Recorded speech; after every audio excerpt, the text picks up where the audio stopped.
Hi, hello, my name is Dwayne, this is Pinoy Gamer. So, pag-uusapan natin ngayon is ang Far Cry 5. I'm gonna note that this is going to be my video game review. So, let's start the intro.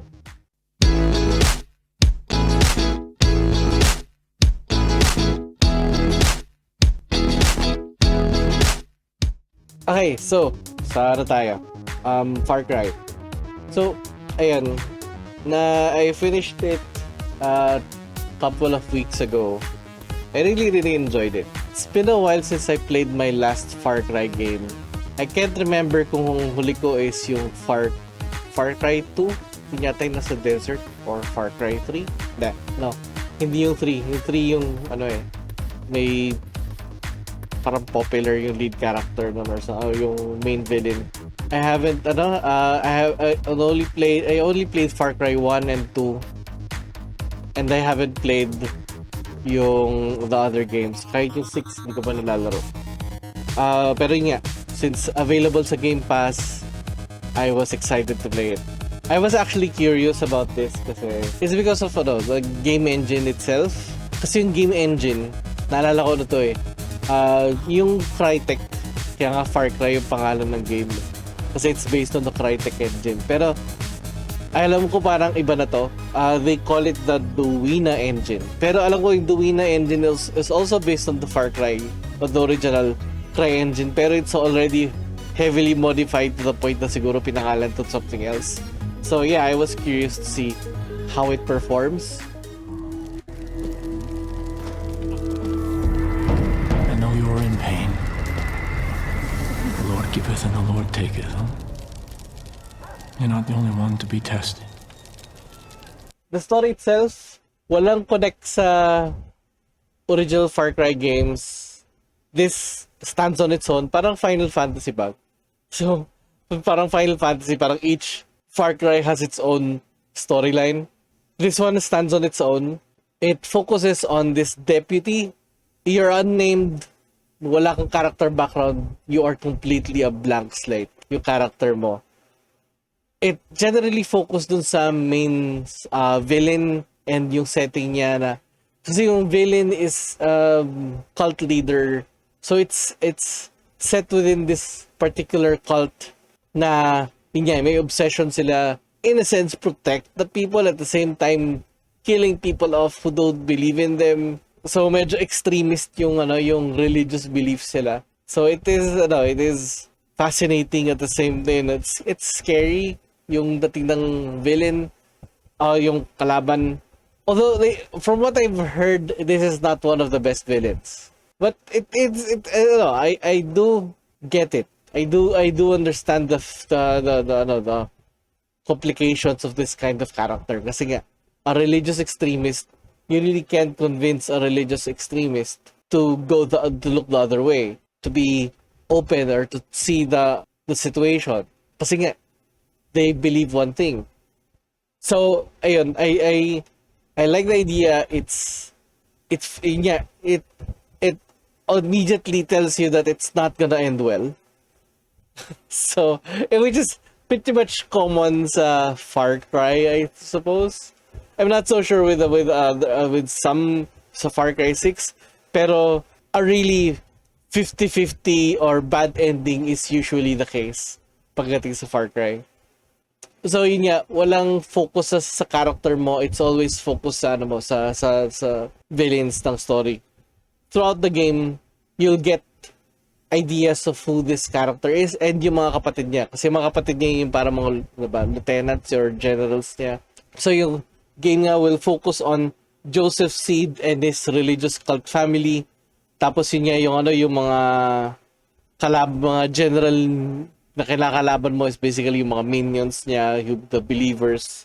So this family and the cult they themselves will buy land, will do everything just to convince everybody. Will buy land, kidnap, torture, drug people just to make a point. So that's the extreme ways of them going through things. Of course, as a deputy, since ko ng police, of course, this is not gonna go well, diba? Kasi you need to protect the people. You need to make sure that everybody's safe and people are afraid of this seed family. So yeah, your objective is to save the county, save Hope County from this villain. Tapos yung setting niya, it's more American country. Di ba to? Parang it's more, it's like, it feels like a country setting. Hindi siya western, hindi siya pero it is a country, it's like a modern country setting. And I really like the feel kasi it does capture that parang particular area. As in, I think Montana, I think yeah, it's Montana. It's set in a fictional place called Hope County. Feel mo talaga yung yung set location niya, and I find it really fascinating. Since it's set in a particular country, isa lang yung parang feel niya. Yung katulad ng ibang ng mga ibang open world, it tries to give you a lot of different feeling for each area. Di ba parang tulad ng kahit yung mga yung Forza Horizon, di ba parang may desert, may forest, may snowy mountains, may as in ang daming klaseng environment. Yung Grand Theft Auto naman, it has this distinct feel for each distinct areas. Parang you immediately know kung nasaan ka, depende kung ano yung tsura ng area. Ito kasi, it generally feels the same, pero it still gives you a little bit of variety. Variety niya is yung maraming mga, generally sa forest, meron mga plains, meron mga caves, meron mga parang lakes, meron as in, it's still, even though it's set in one particular area, it still gives you a lot of variety, but set in that particular location. There's no variety of deserts or snowy mountains. Wala siyang ganun. It just gives you that unified setting, which is, I was set to be disappointed a bit, pero at the same time, I was actually happy with how it turned out. So, okay ako dun. The game itself would focus it's a first-person shooter. You start from the middle of the map. You start in a small island. Yung small island na yun would actually give you that entire experience, ano mga kailangan mong gawin. Like, yun nga yung how to handle weapons, how to move around, get around and about. So, in a sense, it has its own entire mission dun sa isang island na yun. You get to drive when you start going out of the island, which is ayos naman yung So in a sense of how it introduces you how to play the game, it works very well for me. So the game itself has 3 distinct areas. In a sense, it does not distinct itself from looks, but it does distinct itself in terms of what it does. I'm not so sure sa first area na pinuntahan ko kasi it just felt like it was the first area, hindi ko masyado na feel yung actually distinctiveness niya. Pero I did notice things na parang ito lang yung place na may mga silos. Tapos meron namang isang area na may mga churches. Tapos meron namang isang area na parang nag-hallucinate yung mga tao or something, mga ganun. So may particular feel in a sense, even though pare-pareho yung general look ng place. It does have that particular feel for each one. So I find that fascinating and interesting. In the gameplay itself as a first-person shooter, it's great. Wala akong masyadong issues regarding them. Ubisoft naman in terms of gameplay, I really have no issues with them. Actually, lalo na nag-enjoy talaga ako sa mga Assassin's Creed nila. And it works flawlessly, yung gameplay itself. Ang nagiging problem ko is the game. It's how it feels once you, alam mo yun, pag na-clear out mo yung isang area. Sa game kasi, kapag nag-clear out ka ng area, parang may short cutscene siya na pinapakita na, okay, you have cleared this area. Pero, ang problem ko sa kanya, alam mo yun, kasi may yung graphics kasi, yung mga decor ng environment niya, may mga nakasabit na katawan, may mga blood all over, mga ganun, mga ano. It just looks drab and gloomy in a sense. Alam mo yung pag nag-take over na yung mga ano, pag design ng safe na, hindi nagbabago yun. Andun pa rin yung mga katawan na nakasabit, andun pa rin yung mga gloomy look, andun pa rin yung mga blood scattered around. Hindi, sana man lang nakikita mo na may they change the place. Kita mo na binaban nila yung mga, sana binaban nila yung katawan, or maybe they put up coffins or something, para mapakita mo na it's not completely clean, but they're making improvements.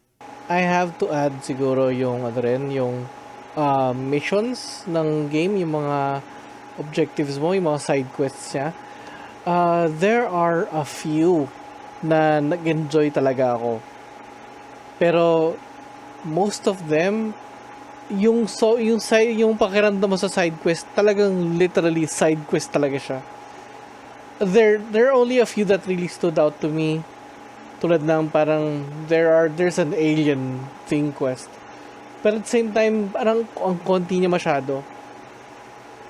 Parang it really doesn't draw you in yung mga ibang side quests niya na parang they have their own major stories. Yeah, meron naman mga characters that have their own major stories. Pero at the same time, it does not feel that heavy. Kasi you only deal with them with just a couple of missions here and there. Pero hindi yung parang katulad sa mga games na parang katulad ng Skyrim na talagang it will draw you to other locations, to other places. Pati na rin yung mga games like The Witcher, which is I really, really enjoyed. As in, yung mga side quests niya can really drag you to several things and locations, and it's really fascinating. Parang ganun. I was hoping for something like that. Dito, you know, the only way to progress the story is to do the side quests bago mag-progress yung story. And, the side quests, hanap ka lang ng hanap na mission. Hindi talaga yung dating na parang you feel like you are drawn to this. Kaya medyo lang sa akin, medyo it does not have that feel of getting me behind dun sa mga ibang mga missions. I'm just trying to finish all the other missions kasi I just have to. Kasi kung hindi ko gawin yung ibang missions, hindi mag-progress yung story ko. So, yun parang slight issue ko with the game in terms of graphics naman. The graphics look great. I have no issues with it. I was quite impressed with it. Ang problem ko lang siguro is very, very minor. This is only pagdating sa Twitch. Kasi, for some reason, it's the only game na nagkakaroon ako na parang sound issue.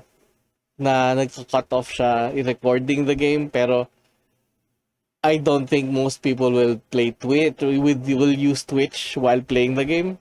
So, without Twitch, the game is actually fine. Wala siyang issue, wala siyang problem. There's no problems with it.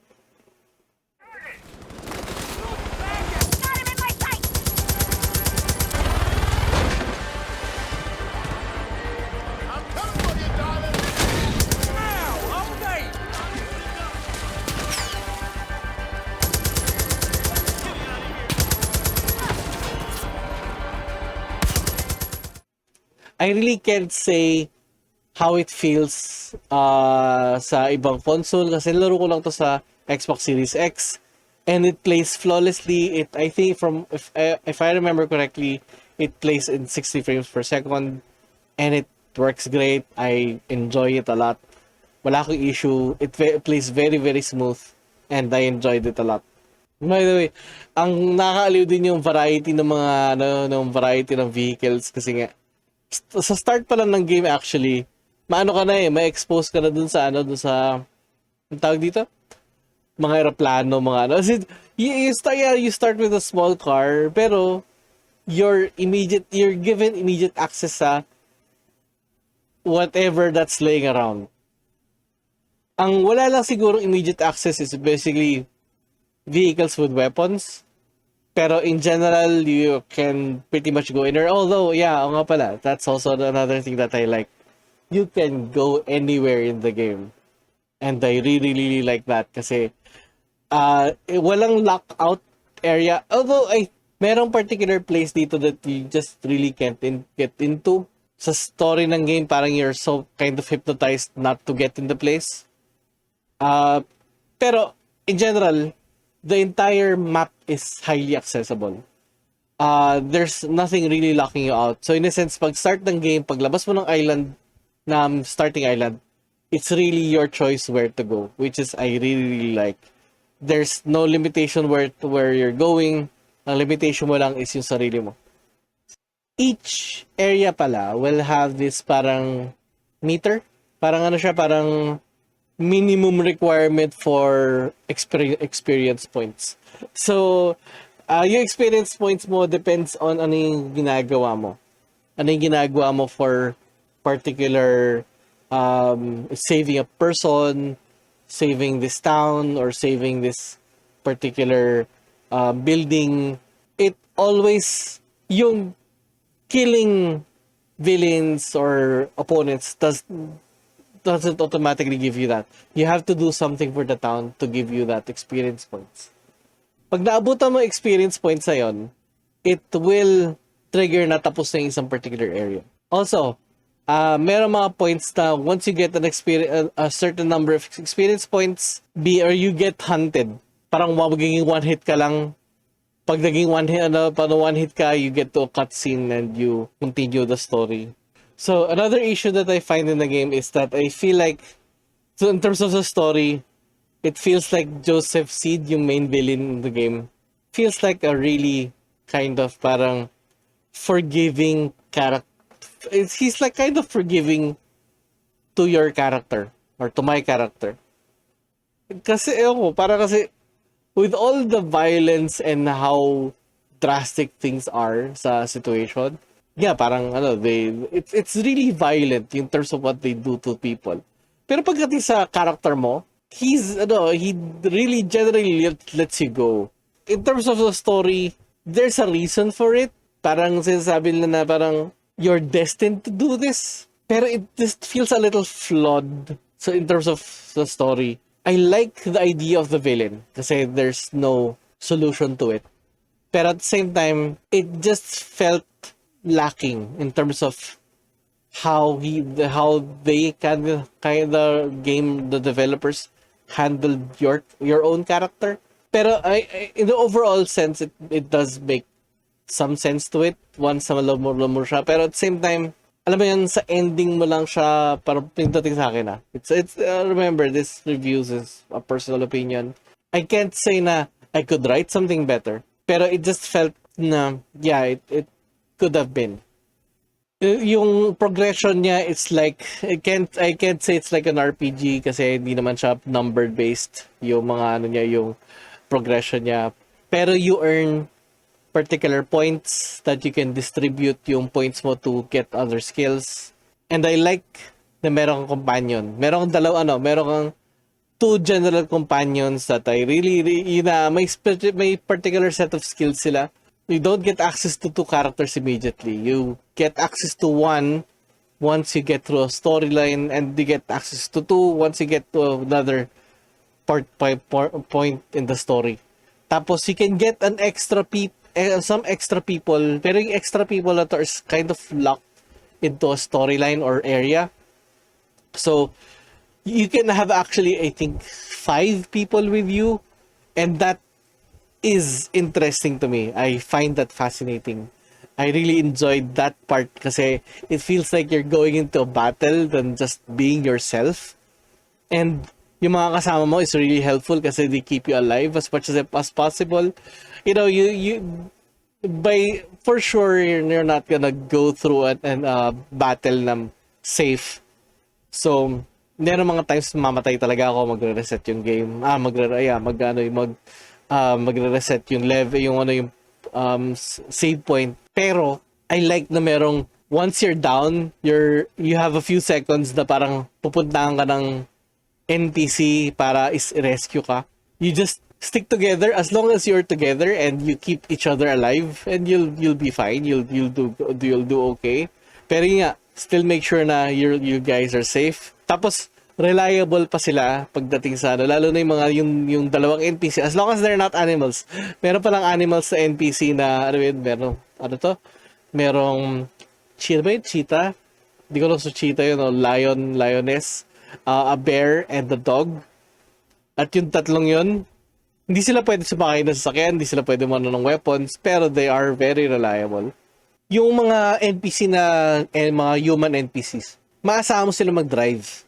Naalib ako na pwede mong mag-set ka ng location ng target location nyo. Tapos pag nakasakay kayo ng kotse, pwede yung NPC mag-drive tapos ikaw mag-handle ng weapons. I really like that. Lalo na kasi if kung meron kang weapon na parang turret, machine gun, or nasa yung anything naka-mount sa sakyan. Pag meron ganun kasi, ang sarap gumamit ng weapons kasi ang lalakas ng weapon, ang malakas yung weapon niya. So, I like that aspect ng mga NPC. So in a sense, the NPCs are very, very reliable. Pero ang nakakaaliw din na naman lahat kasi sila may specific skills. Meron ding isang nasa aeroplano. So you don't see him regularly, but it really tries to talk to you on a regular basis to remind you that he's there. Pero at the same time, hindi siya always safe kasi meron din mga ibang aeroplano, pati helicopter, na nag-hunting. In a sense, you also need to keep in mind na pag inassign mo yung aeroplano with you, have to make sure na safe din siya. Yung game also has a new game plus. Yung new game plus niya will, kukunin niya yung mga dati mong skill, yung kung ano yung natutunan mo sa game or ano yung mga skills mo, ipapass on niya yun dun sa New Game Plus. So in a sense, parang may possibility to unlock everything sa game. So I also like that aspect na yun nga, it gives you a little bit of replayability. In terms of replayability, meron pala tong mode na downloadable maps na can give you very varied looks and feel sa mga maps niya na it really gives you that replayability feel. Kung makikita mo yung mga videos ko, I don't know, we'll see kung maabutan ko yung pero merong mga moments na talagang it really feels like it's a very, very different game from everything else. And yun yung gusto ko doon kasi you can download maps, you can try things out, and experience something different within Far Cry 5. And I really, really enjoy that. In general, I really, really enjoyed the game. As a first-person shooter and open-world game, I really, really enjoyed it. I really like open-world games. Yun lang pinaka parang escape from the daily life. And siguro problem ko lang siguro sa gaming niya, if there's a monotonous tone to it. Pero it's not bad kasi I also lose track, enjoy the moment. I like going anywhere without any limitation. And yun, so I enjoy ko siya ng todo. I like the feel, that unity of that place, but still gives you that distinct feel of particular areas. I am also impressed with how they ended the game. From what I understand, meron tong follow-up, which is I haven't really played yet. Ano yun, yung Far Cry New Dawn. Yung Far Cry New Dawn is a direct continuation of this storyline. Pero from what I understand, iba na yung main characters. I won't try to get into the details ito, pero it is a continuation ng this particular game. So in a sense, I enjoyed it. I like it. I'm gonna give this a 4.25 out of 5. But yeah, I really, really enjoyed the game. To the point na I wanted just to finish this as soon as I can. Kasi at the same time, I was also playing Arcade Paradise, and Arcade Paradise I was just struggling to finish. May review akong gagawin nun for soon, sinusulat ko na siya. Pero I really wanted to finish this first because I was really, really enjoying it. Kung mapapanood mo sa mga videos ko, most of the time naka-costume ako as an Assassin's Creed character. Kasi ang ko lang dito, walang third person mode. So you rarely see it. You only see it pag namamatay yung character mo. Doon mo lang nakikita na, ano pala siya. Yung pala itsura niya. Tapos nakikita mo na sa mga menus. So ganun, doon makikita na naka-Assassin's Creed mode siya. Pero in general, yeah, it's kind of quite disappointing na walang third person mode. I really wish there was, para makita mo talagang tumatakbo siya as this Assassin's Creed character. ayun. Anyway, so that's my review. I hope you guys like it. I hope you guys enjoy this. Please like, share, and subscribe. You guys take care. And